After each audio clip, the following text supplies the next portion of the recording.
Two, one.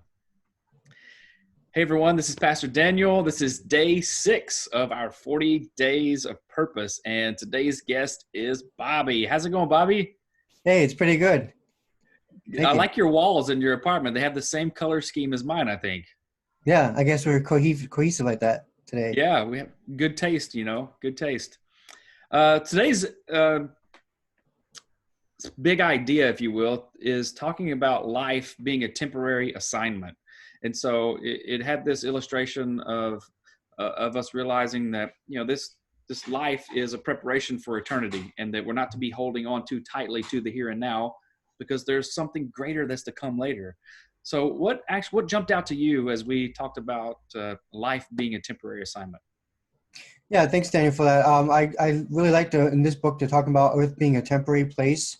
It continues from day 5, where this is the third thing he mentions. And, it's the quote that comes from the book that stand out is Christians are like having spiritual green cards here on earth to remind us of our Right. citizen that's in heaven.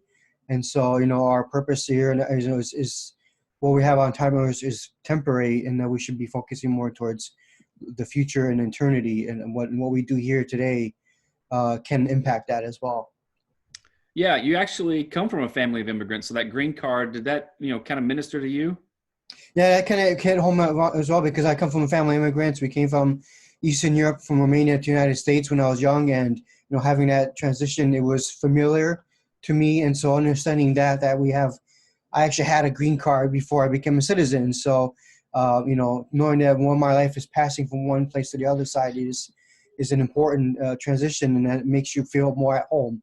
And so being looking towards the future and looking towards eternity, as having as heaven as a thing to look for, and spending eternity with God, that really definitely helped gauge and put my perspective in this chapter.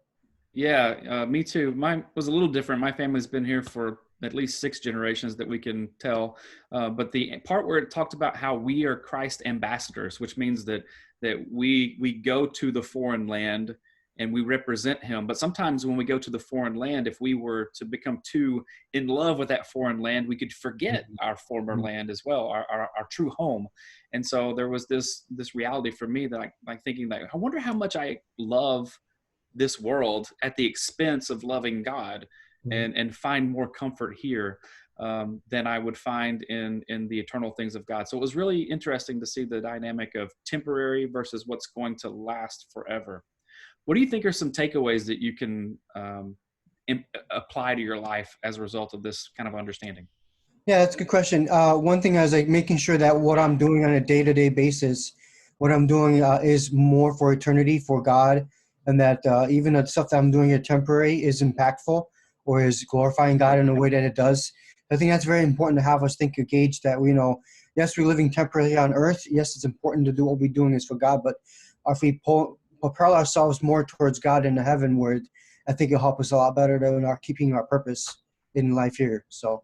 And Yeah. that's why I encourage people to do that, is realize that our goal is for eternity, and that's what we're talking about here. Yeah, one of the closing statements of today's reading, it says, "You're not going to be in heaven for 2 seconds before you cry out, 'Why did I place so much importance on the things that were temporary?'" I Right. think it's hard for us to believe how wonderful our eternal home is going to be, because it's just hard to envision that. So it's good to realize that God has a good plan for us. Yes. Well, I'll close with today's verse. Today's verse is from 2 Corinthians chapter 4, verse 18. And it says, "So we fix our eyes not on what is seen, but on what is unseen. For what is seen, the things of the world, are temporary, but Mm. what is unseen is eternal." Amen. So thank you, Bobby, so much for being here. I Yeah. appreciate you. Appreciate the time. You're, Yeah. Good. you're a fantastic interviewer. I will see you soon. And for everybody else, we will see you tomorrow for day 7. Have a wonderful day.